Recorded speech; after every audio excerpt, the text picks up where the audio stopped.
When my brother shouted, "Now you're going to do everything I say," I discovered that the monster had learned from another. What he did to our mother in that room was unforgivable, but my father's smile when he found out everything was what truly broke me inside. Good morning, good afternoon, or good evening, my dears. How wonderful it is to be here with you today. I'm Eleanor Wilson, 72 years old, born and raised right here in Chicago, Illinois. What a blessing to be able to share a little bit of my story with you, even though some parts are difficult to tell. These days, my life is quite different. Every single day I wake up early, around 5:30 in the morning. The body doesn't sleep as much as it did in youth, isn't that right? I prepare my coffee, add a little milk, and sit on the balcony of my apartment to watch the sun rise. Even here, among the buildings of Chicago, the sky has its beauty when the sun slowly climbs up. You know, I never imagined I would make it this far, with so much peace in my heart after everything I went through. Life has a way of surprising us, doesn't it? Sometimes the path is so full of stones that we think we'll never make it across. But here I am, sitting in this comfortable armchair, talking with you all. If you're watching me now, do me a little favor. Give this video a like and subscribe to the channel. This helps my story reach other people who might need to hear what I have to say. And you, my dears, who are watching me now, tell me in the comments, which part of Chicago or which city are you watching from? And at what time of day did you find this grandma here? Early morning with coffee, after lunch, or late evening when work is done?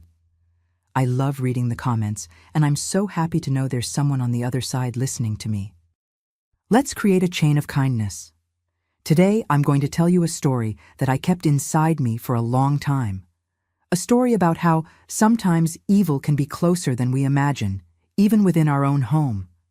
But it's also a story of liberation and how an act of kindness can completely change the course of our lives. I was born in 1953, in a very different time than today. Chicago was already a big city, but children could still play on the street without so much fear.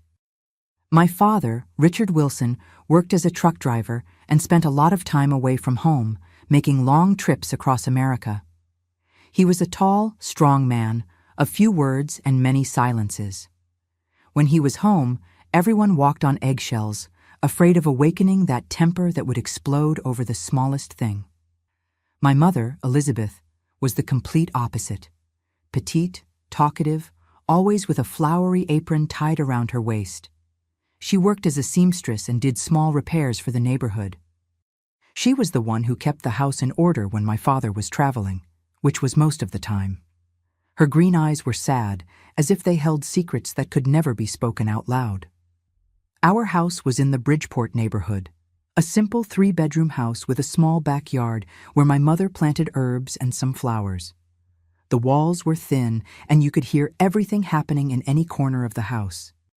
The wooden floor creaked when we stepped on it, giving away any attempt to move silently. The smell of homemade food permeated the rooms almost every day. The beef stew my mother made was the best on the whole street. We were 3 siblings. I was the youngest. I have an older sister, Teresa, who was 8 years older than me. She left home early, married at 17, to a boy from church and moved to Milwaukee. We hardly saw her anymore, and I missed her very much. My brother, Robert, was in the middle, 4 years older than me. From a young age, he had a strange way of looking at people, as if he was always evaluating, calculating something. My childhood routine was simple. I woke up early, went to the public school right here in the neighborhood, came home and helped my mother with chores. In the late afternoon, I played with the girls on the street. We played hopscotch, jacks, and Ring Around the Rosie, singing those old rhymes that hardly anyone knows anymore. My favorite was Ring Around the Rosie, perhaps because it reminded me of my sister who no longer lived with us. I had a special friend, Susan, daughter of Mr. Matthew, who was a police detective. She lived 3 houses down from ours, and we were inseparable. Her mother, Mrs. Catherine, was very affectionate toward me, always offering me a piece of cake or cookies when I went to play there. Their house was different from ours. It had more colors, more laughter, more life. I loved spending time there, but not everything was rosy in my childhood. There were things I noticed, even as a child, that didn't seem right. When my father returned from his trips, the atmosphere at home changed completely. My mother became quieter, more tense. Many times I found her crying hidden in the little sewing room. When I asked what had happened, she just said, "It's nothing, sweetheart. Dust in my eyes." And there was my brother, Robert. He was different since he was little. He tortured small animals in the backyard, lizards, birds that fell from nests, stray cats. Once I caught him sticking needles into a live frog. When I told my mother, she was horrified. But when she spoke to my father, he just laughed and said, "Leave the boy alone, Elizabeth. Men have to be tough." I remember once, I must have been about 10 years old when Robert killed the kitten I had secretly adopted. I cried so much that I lost my voice. My mother hugged and consoled me, but in front of my father, she just said that the cat must have been hit by a car. I saw in her eyes that she was lying to protect me because she knew what would happen if she contradicted my father or accused Robert. As my brother grew older, he looked more and more like my father, not just physically, with that square jaw and thick eyebrows, but in his ways. When my father was home, the two would spend hours talking quietly in the garage or in the backyard. Sometimes my father would take Robert with him on some of his shorter trips. He always came back from these trips different, more withdrawn, harder, crueler to all of us. At school, Robert already had a reputation as a troublemaker. The teachers were always calling my mother to talk about the fights he got into. Once, he broke a classmate's arm just because the boy had beaten him in a race during gym class. My mother was mortified, but my father, when he found out, just patted him on the back and said, "That's how you settle things, kid." I grew up afraid of my brother. I avoided being alone with him. There was something in his eyes that scared me, something cold and empty when he looked at me, as if he was thinking things he shouldn't. At night, I pushed my dresser against the door to feel safer when Dad wasn't home. Over time, even my mother began to avoid confrontations with Robert. She gave in to almost everything he wanted, as if she was always trying to calm him down, always trying to prevent something worse from happening. Once, I heard her whispering on the phone with my sister. "I'm worried about Robert, Teresa. He's becoming just like his father. And that scares me more than you can imagine." It was around this time, when I was 11 going on 12, that I began to notice how my house was divided. On one side, my father and Robert, with their secrets and contained violence. On the other, my mother and I, always trying not to disturb, always trying to go unnoticed.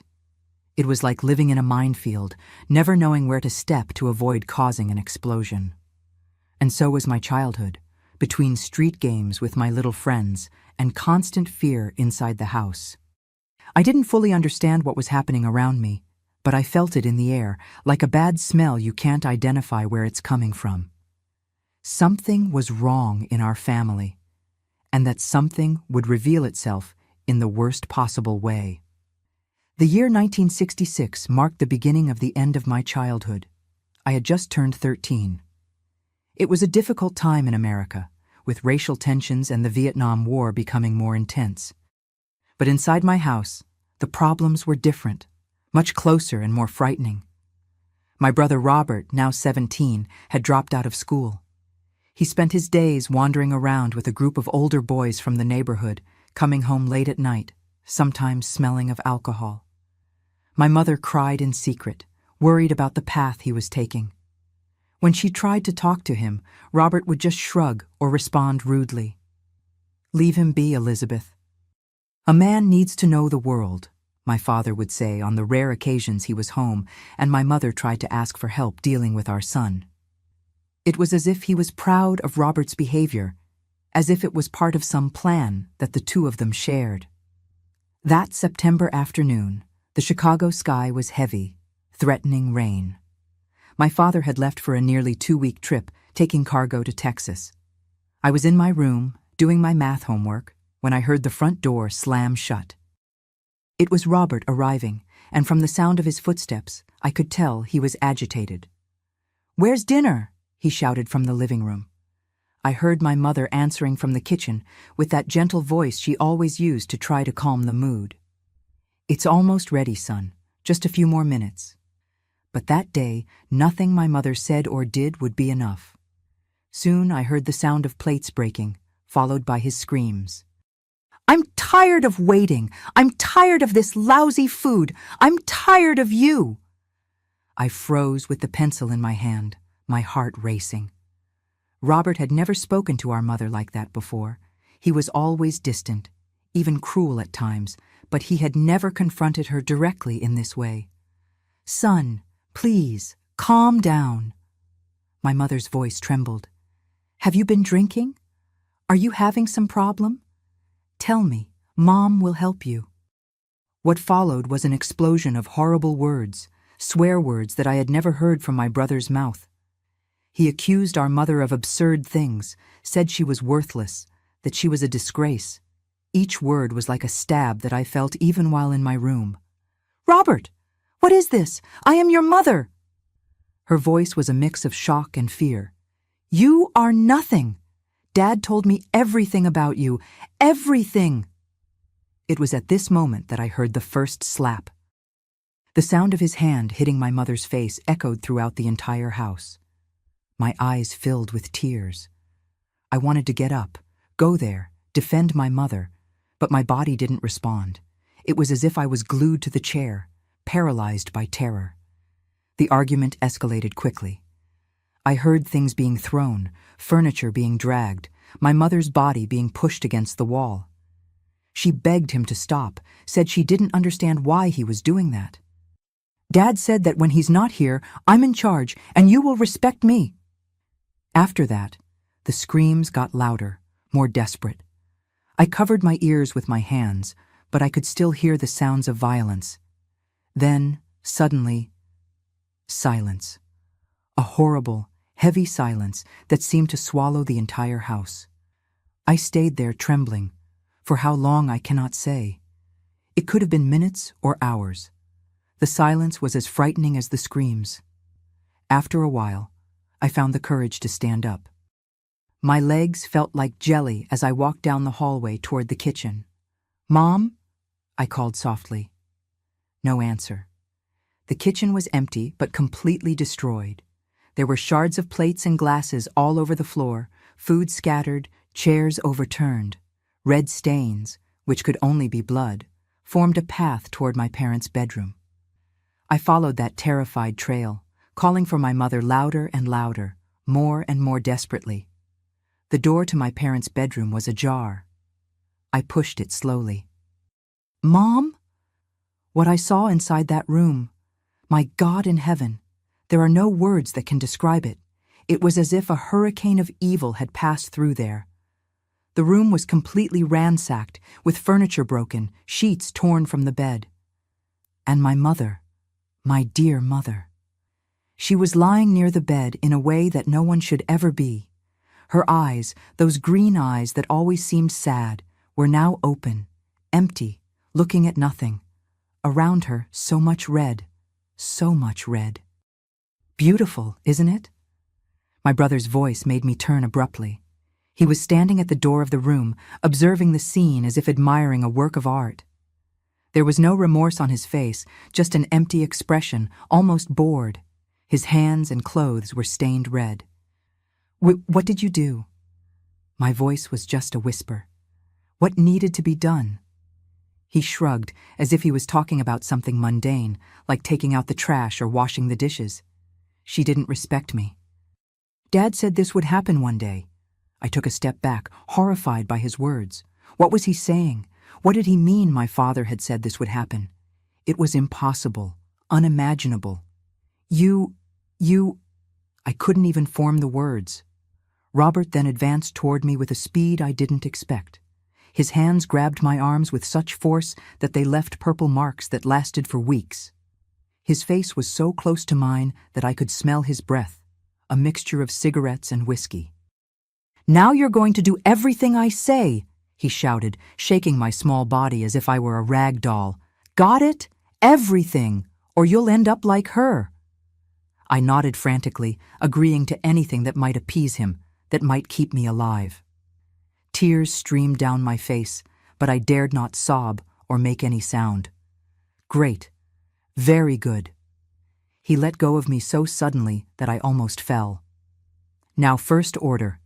Go get the cleaning supplies. We're going to clean up this mess. And if anyone asks, Mom went to visit Teresa in Milwaukee. Understood? Yes, I muttered, still in shock. Yes, what? He shouted. Yes, Robert, I managed to say between contained sobs. That's better. He smiled then, a smile that I will never forget in my life. A smile that had nothing human about it. From now on, things will be different around here.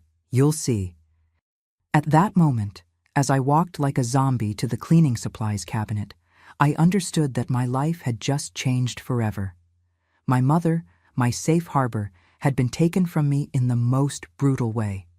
And now I was alone, completely at the mercy of the monster my brother had become. In the days that followed, I lived in a waking nightmare. Robert forced me to clean the entire house, cook for him, serve as a maid. I slept locked in my room, with the dresser pushed against the door, praying all night long. When the neighbors asked about my mother, I repeated the lie he had told me to say. She went to visit my sister in Milwaukee.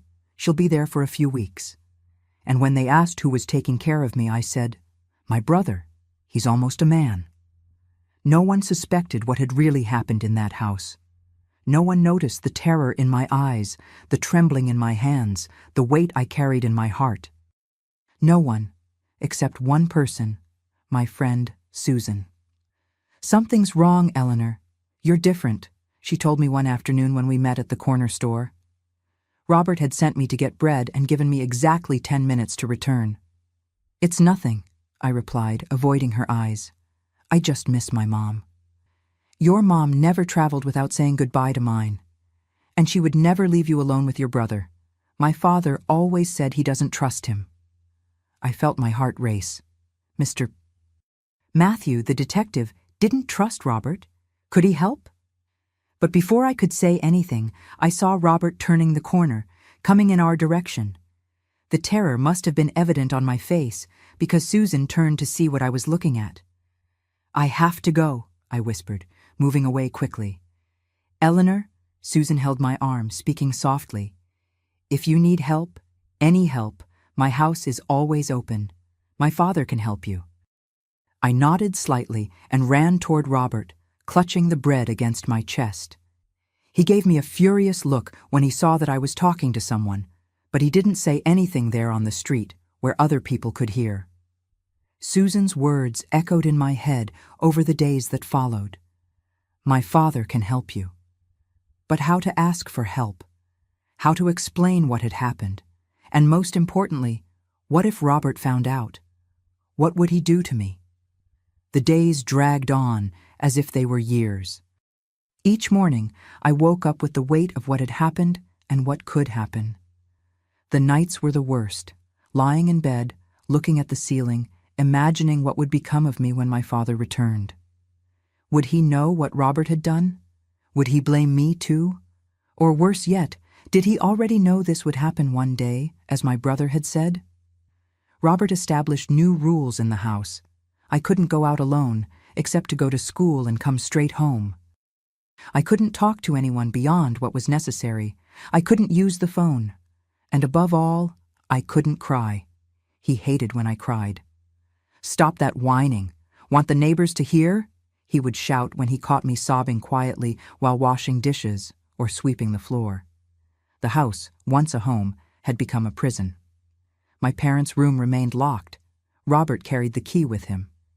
But even without seeing, I knew there was something horrible in there. Sometimes, late at night, I would hear him opening that door, entering the room, and staying there for hours. What was he doing there? What had happened to my mother's remains? These questions tormented me, but I didn't dare ask them out loud. At school, the teachers noticed the change in my behavior. I, who had always been a participative student, now barely opened my mouth in class. My grades fell. I stayed isolated during breaks, not wanting to talk to anyone. One of the teachers, Mrs. Marshall, called me after class to ask if everything was okay. "Everything's fine, teacher," I replied automatically. "I just miss my mother who's traveling." "I understand," she said, not looking very convinced. "And your father? When does he come back?" "Soon," I answered, feeling a lump in my throat.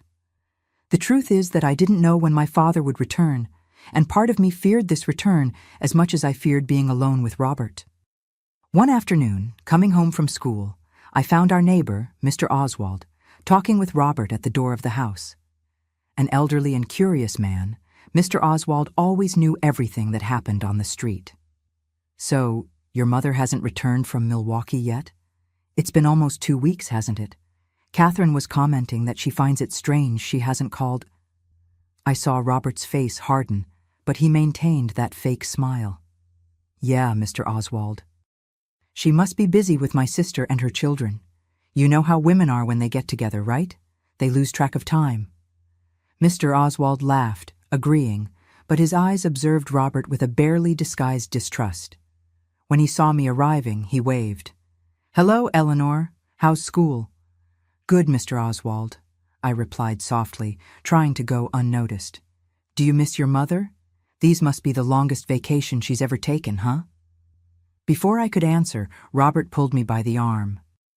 "Eleanor has homework to do. Excuse us, Mr. Oswald." Inside the house, away from curious eyes, Robert exploded. "What did I tell you about talking to people, huh?" His fist hit the wall next to my head, making a hole in the plaster. "These nosy neighbors are starting to ask too many questions." "I didn't say anything," I whispered, trembling. "Better not." He paced back and forth, agitated.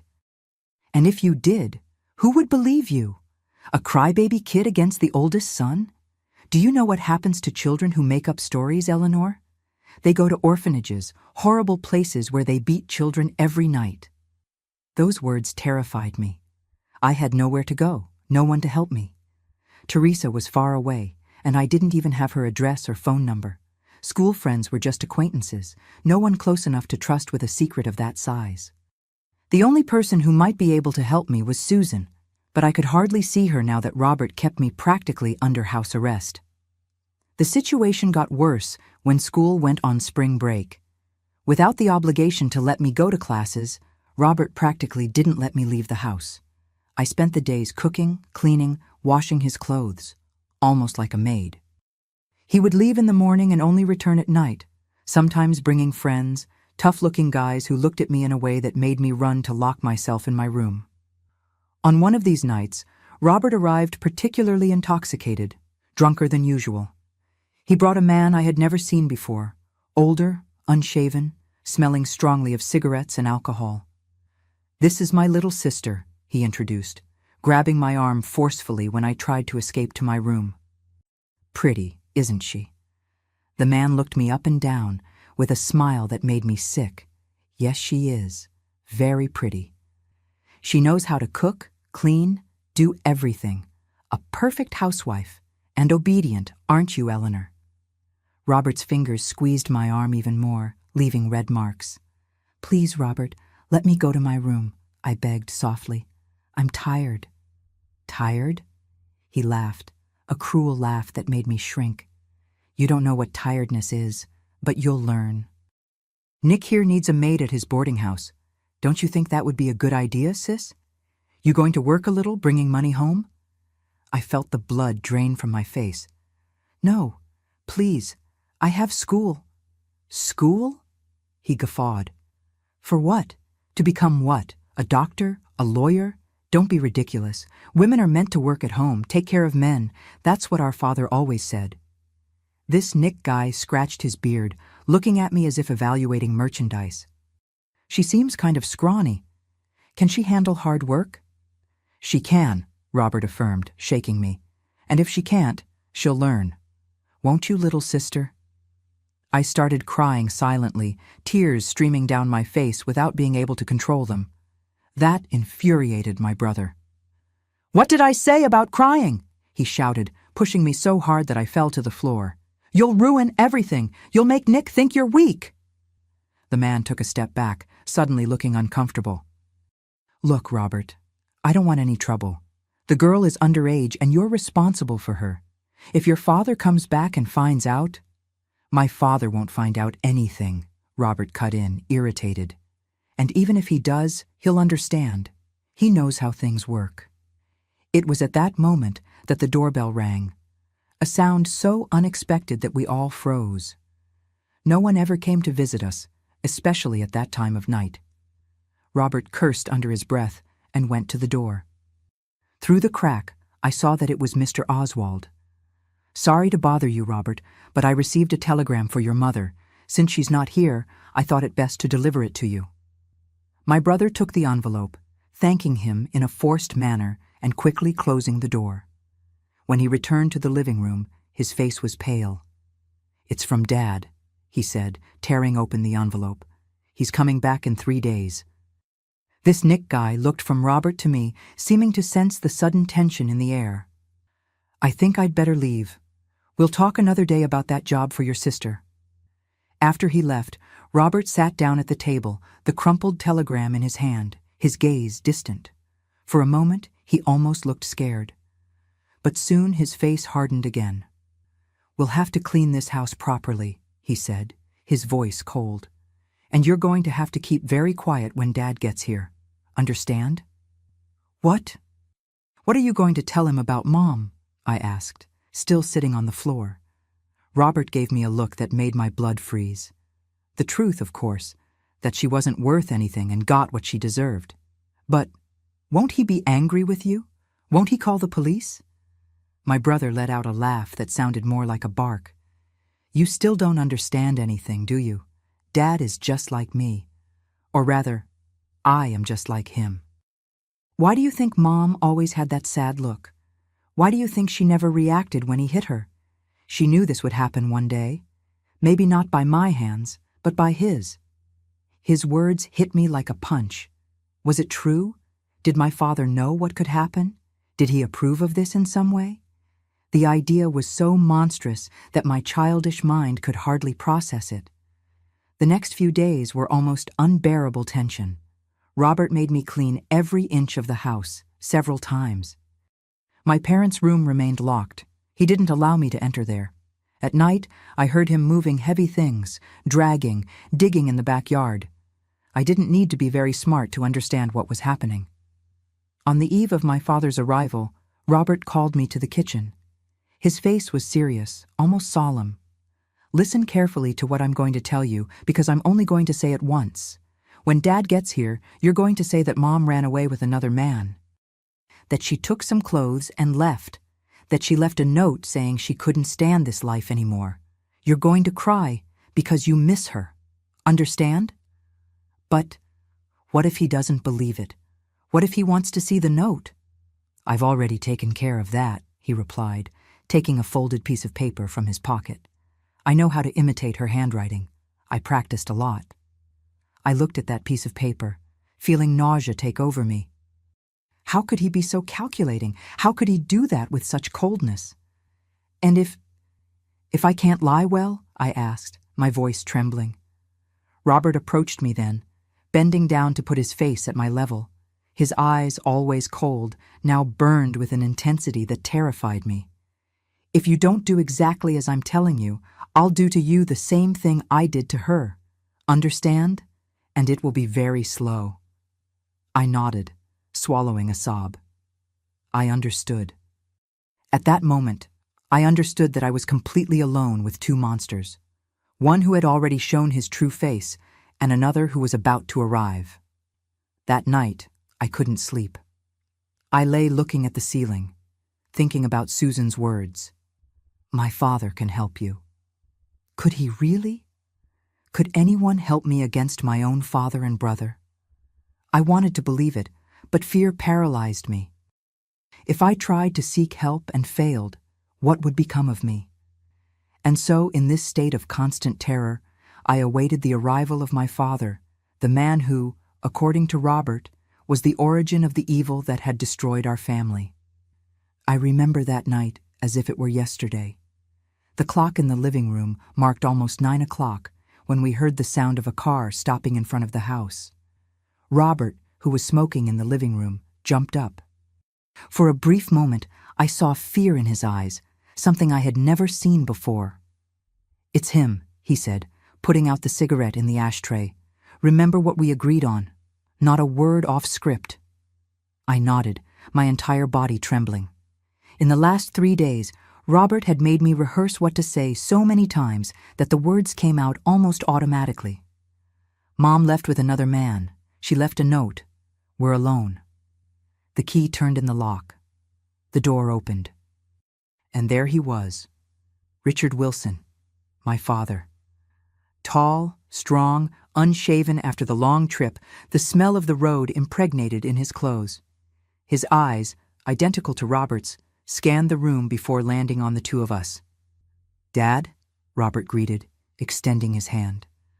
My father ignored the gesture, throwing his travel bag on the couch. "Where's your mother?" Robert looked at me, a silent warning in his eyes. It was my cue. "Daddy," I began, my voice trembling, the rehearsed words coming out with difficulty. Mom left." My father stood motionless, studying me. I had always been afraid of him, but at that moment, the fear was almost paralyzing. It was as if he could see through me, see the lie in my words. "What do you mean, left?" Robert took over the narrative then, handing over the fake note. "She ran away with another man, Dad. She left this. I found it 2 weeks ago when I came home." My father took the paper, reading it slowly.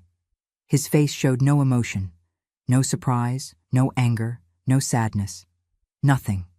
Just an expressionless mask that made it impossible to guess his thoughts. "I knew this would happen one day," he finally said, crumpling the note in his hand. "She was never reliable." "I tried to call you," Robert continued, "but they said you were on the road, so I took care of everything. I've been taking care of Eleanor. The house is in order." My father looked around, evaluating the state of the living room, which was indeed immaculate after days of frantic cleaning. Then his eyes landed on me again. "And you? What do you think of all this?" The question caught me by surprise. It wasn't in the script that Robert had made me memorize. I miss her," I replied softly. My father took a step in my direction, and I instinctively backed away. He stopped, noticing my reaction. Something passed through his eyes, a gleam, a sudden understanding. He turned to Robert. "I want to see the room," he said simply. My brother's face visibly paled. "The room? Which room?" "My room. What else would it be?" The two stared at each other in silence for a long moment. It was like watching two wolves sizing each other up, deciding whether to fight or establish a hierarchy without conflict. "It's locked," Robert finally said. "After she left, I locked it. I didn't want Eleanor rummaging through things, crying." "The key." My father extended his hand, his voice not admitting contestation. Robert hesitated, but only for a second. He took the key from his pocket and handed it to my father.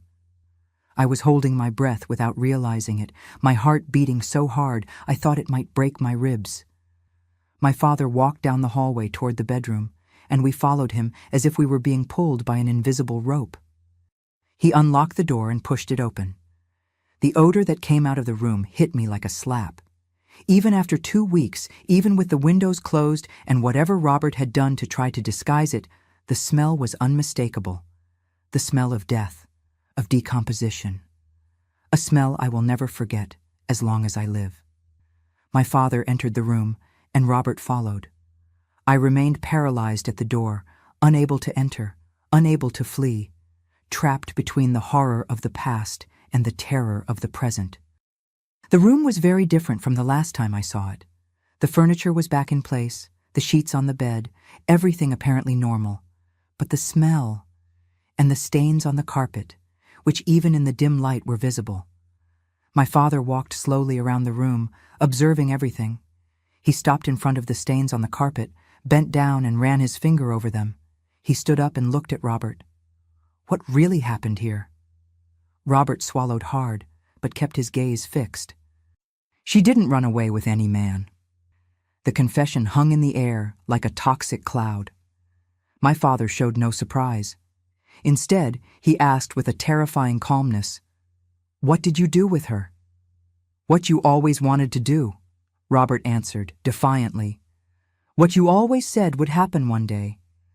The silence that followed was the most frightening I have ever experienced in my life. The two looked at each other, and I could feel something passing between them, some nonverbal understanding, some monstrous code that only they knew. Then my father did something that changed my life forever. His lips curved into a slow, terrible smile. "It's true," he said, his voice almost gentle. "She deserved it. She was never any good, too weak. Useless." I felt the floor disappear beneath my feet. It was as if the whole world had just collapsed. My father knew. He approved. He understood. "But you were careless," he continued, looking around. "This room, the smell, the neighbors might suspect." "I removed the worst of it," Robert explained, now more relaxed. "It's buried in the backyard, under the maple tree. I was going to clean the room better, but you arrived sooner than I expected." My father nodded, thoughtful. "We'll have to get rid of the carpet, maybe repaint the walls, say we're remodeling." They were talking about how to hide my mother's murder as if discussing an ordinary renovation of the house, as if it were the most natural thing in the world, as if my mother hadn't been a real person with dreams, fears, a life. It was at this moment that something inside me completely broke. It wasn't just my brother, it was my father too. My own father. They were made of the same material, the same darkness, the same void where there should have been a soul.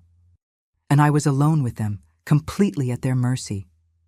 "The girl knows everything?" my father asked, as if I wasn't there. "Yes. She saw part of what happened. She's been behaving well, too scared to open her mouth." My father turned to me then, staring at me with those eyes that suddenly seemed to belong to a stranger. How had I never noticed before? How had I not seen the monster hiding behind that familiar face? "Better keep it that way," he said, the threat implicit in every syllable. "We're a family, and families keep secrets, don't they?" I nodded mechanically, unable to speak. Inside my head, a voice screamed, "Run! Run now, or you'll never be able to." "Good," my father smiled, a smile that didn't reach his eyes. "Now let's eat something. The trip was long and I'm hungry." He passed by me, leaving the room. Robert followed him, giving me a look of barely disguised triumph. Alone in the hallway, I felt a crystalline certainty form inside me. I would not spend another night in that house. No matter what happened, no matter where I had to go or what I had to do, I had to escape. In the kitchen, I prepared dinner with mechanical movements, while the two talked in low voices in the living room. I heard fragments, plans to clean everything properly, stories to tell the neighbors, mentions of getting rid of the rest. Each word was a knife in my heart, each low laugh a confirmation that I was living with monsters. During dinner, I pretended to eat, but the food seemed like ash in my mouth. My father and Robert drank whiskey, becoming increasingly relaxed, more open about what had happened. It was as if they didn't even care that I was there, hearing everything. "You've become a man," my father said to Robert, raising his glass in a macabre toast. "Just like me. I'm proud of you, son." Robert smiled, intoxicated both by the alcohol and the praise. "I learned from the best, Dad." I asked to be excused to go to the bathroom. Neither of them paid much attention, absorbed in their morbid celebration. In the bathroom, I looked at my reflection in the mirror, a thin, pale girl, with eyes that had seen things no child should see. "Now or never," I whispered to myself. I returned to the living room and said I was tired, that I was going to sleep. My father waved his hand dismissively, dismissing me.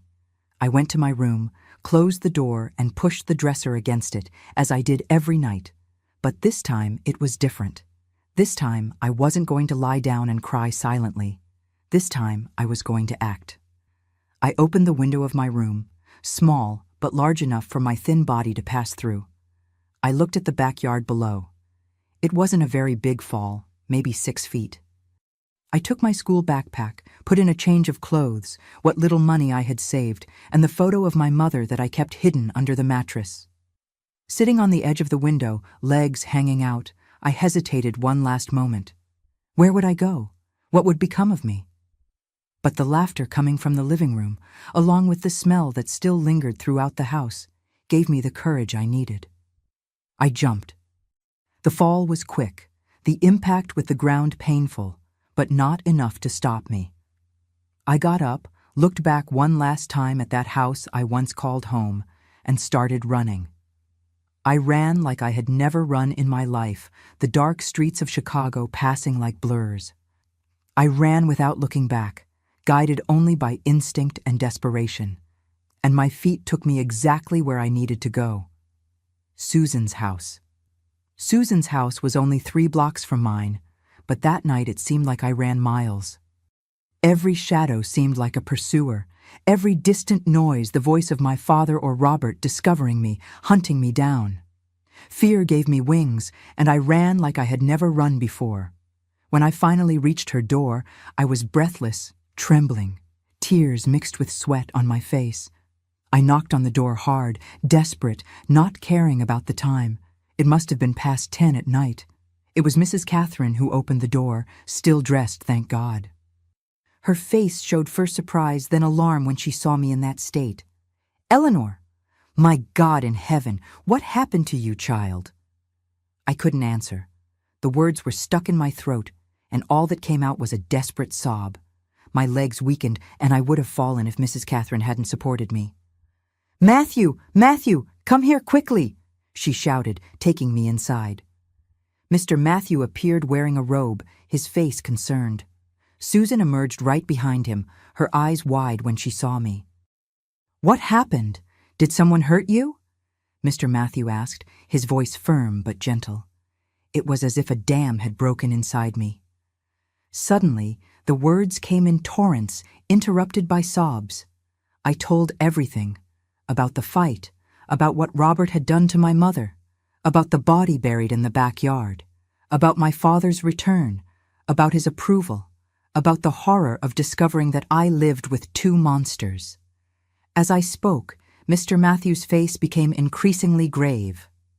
"Mrs." Catherine covered her mouth with her hands, horrified. Susan cried silently beside me, holding my hand tightly. "You're safe now," Mr. Matthew said when I finished. "No one will touch you here." He got up and went to the telephone. He started dialing numbers, speaking in codes that I didn't understand, giving orders with that voice of command that only police officers have.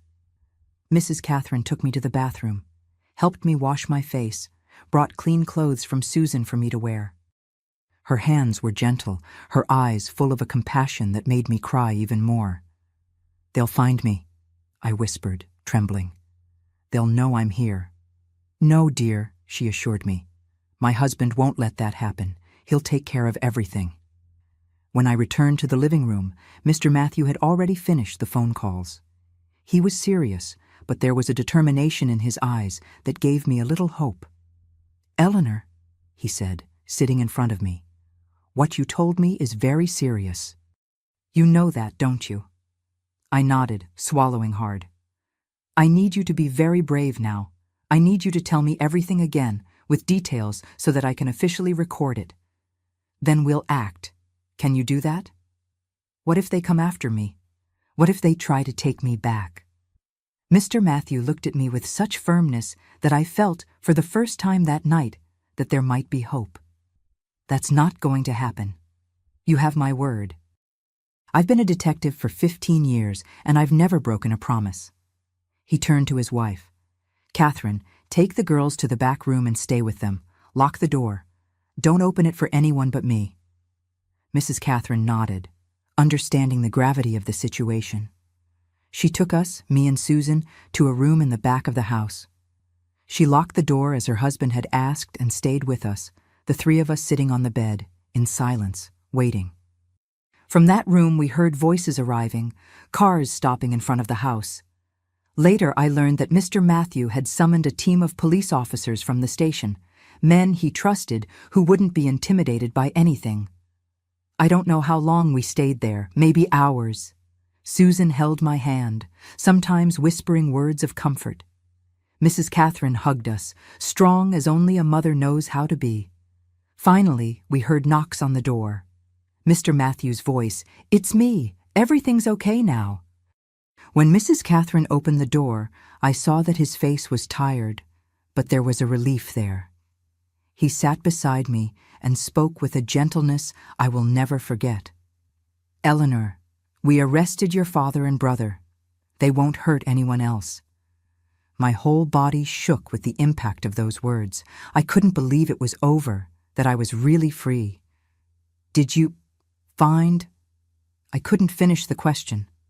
Mr. Matthew nodded gravely. "Yes. We found your mother's remains exactly where you said they would be, in the backyard, under the maple tree.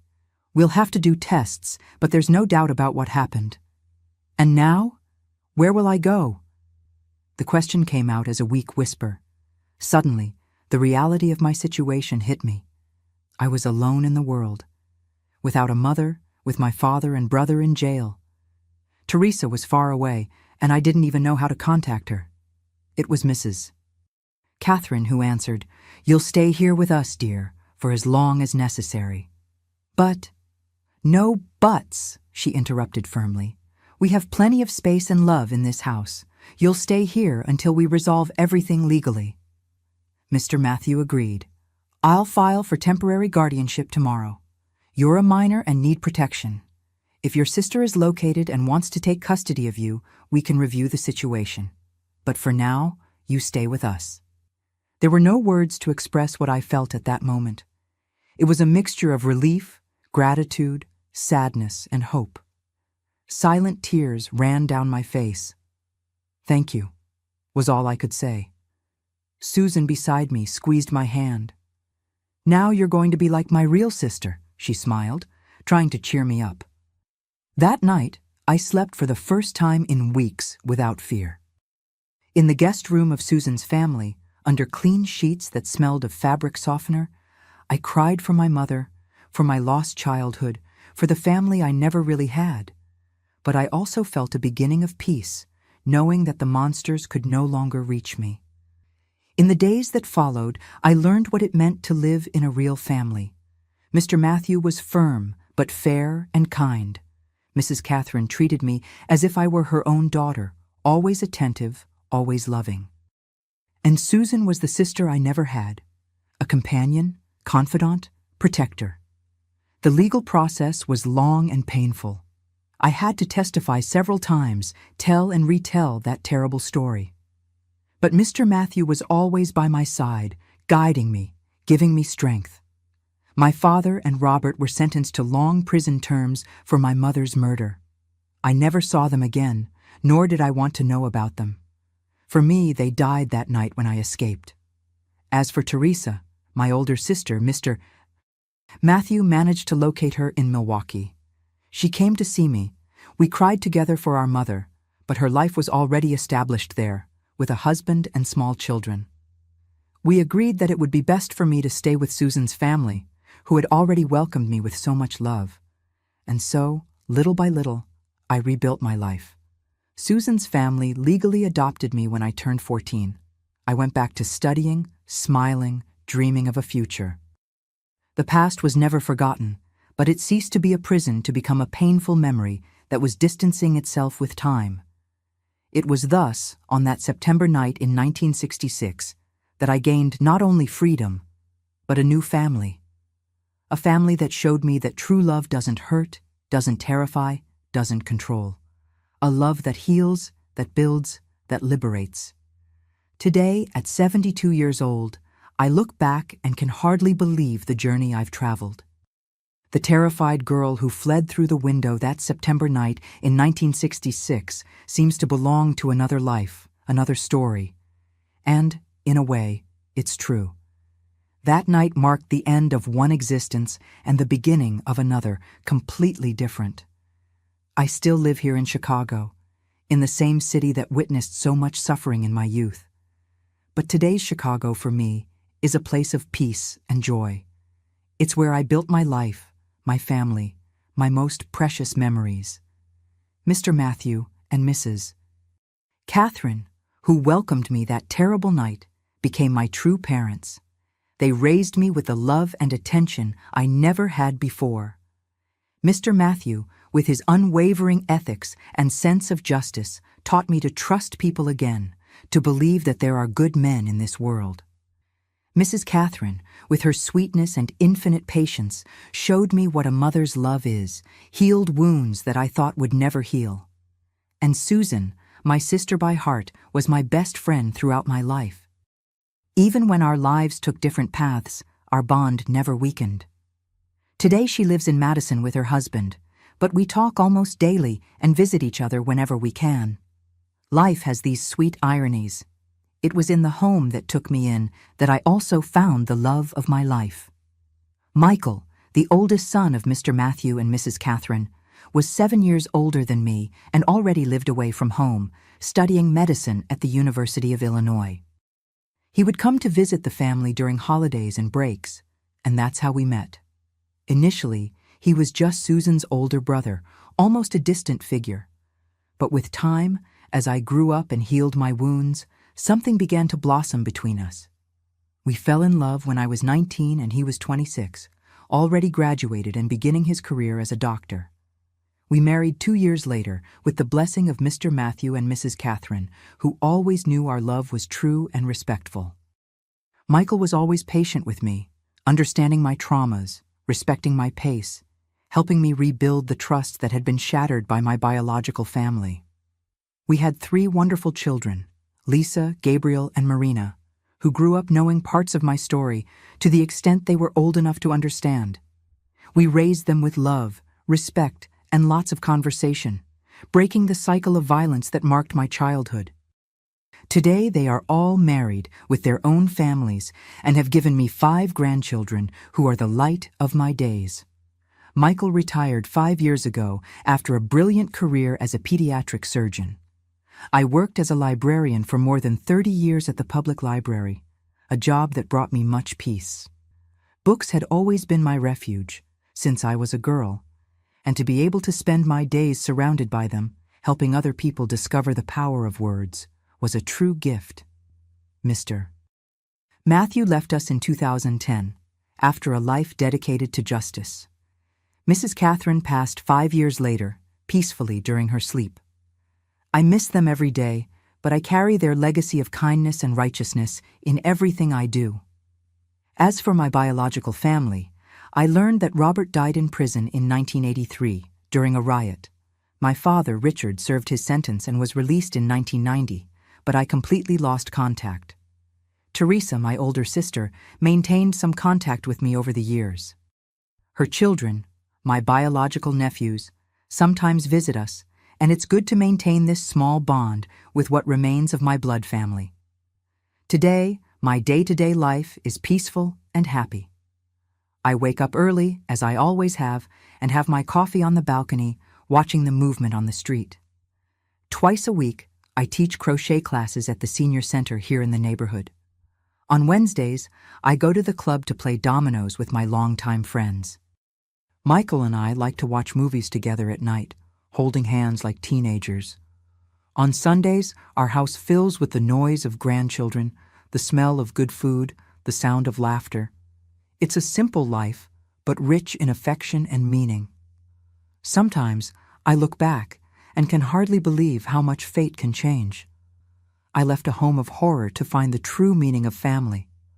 I fled from evil to find love. I escaped death to embrace life in all its fullness. But I never forget where I came from and what I went through. These memories, as painful as they may be, are part of who I am. They made me stronger, more compassionate, more determined to spread kindness in this world. As I always tell my grandchildren, sometimes from the darkest situations are born the brightest lights. My dears who have followed me this far, thank you for listening to my story. I share this not to arouse pity, but to show that even in the most terrible situations, there is still a path to liberation. When I fled through the window that night, I was just a 13-year-old girl trembling with fear. I didn't know where I was running to. I just knew I needed to escape. Today, I see that I was running toward the life I deserved to have. People always ask me how I managed to overcome what I went through. The truth is that one never completely overcomes it. The memories of that room, of the smell that hung in the house, of my brother's empty eyes, of my father's monstrous smile, they still visit me in occasional nightmares. But I learned not to let these shadows control my days. Mr. Matthew taught me that justice exists even when it seems impossible. He was the one who showed me that not all men are like my father and brother. He risked everything to save me, to save my mother's memory. He gave me much more than a roof. He gave me dignity. Mrs. Catherine taught me what a mother's love is. She dried my tears, hugged me on nights of terror, showed me that care doesn't come with conditions. Through her, I understood that family isn't defined by blood, but by the bonds we choose to form.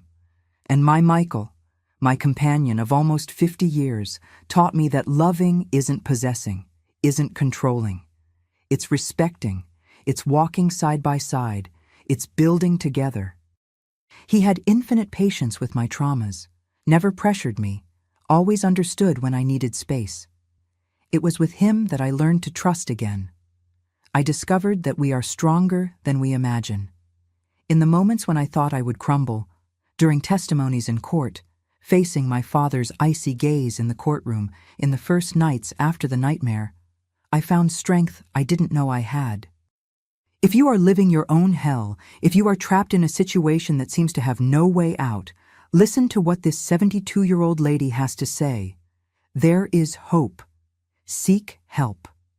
No matter how powerful your tormentors may seem, there are people willing to extend a hand. It could be a neighbor, a teacher, a friend, a professional, someone who, just as Mr. Matthew was for me, will be your safe harbor. I remember the words that Mr. Matthew said to me when I was terrified that my father and brother might escape and find me. Evil may seem strong, Eleanor, but it only prevails when good people remain silent. Don't be silent. Your voice, even trembling, has more power than you imagine. My story isn't about what my father and brother did to me or to my mother. It's about how I chose to respond, about how I found a new path, about how I built a family based on love and respect. It's about how I broke the cycle of violence and raised my children to be kind and just people. My dears who are watching me, if this story touched your heart, please subscribe to the channel and hit the bell. Each subscription is a way of saying that stories like mine matter, that we need to talk about these difficult topics to protect other children. If you know someone who may be suffering in silence, share this video. And put in the comments the word courage, because that's what I needed that September night in 1966, and that's what so many victims need to find to take the first step toward freedom. Do it now. Don't wait another minute. Thank you for listening to me. From my home here in Chicago, where I built my new life, I send each of you my loving grandma hug. May you never lose hope, even on the darkest days.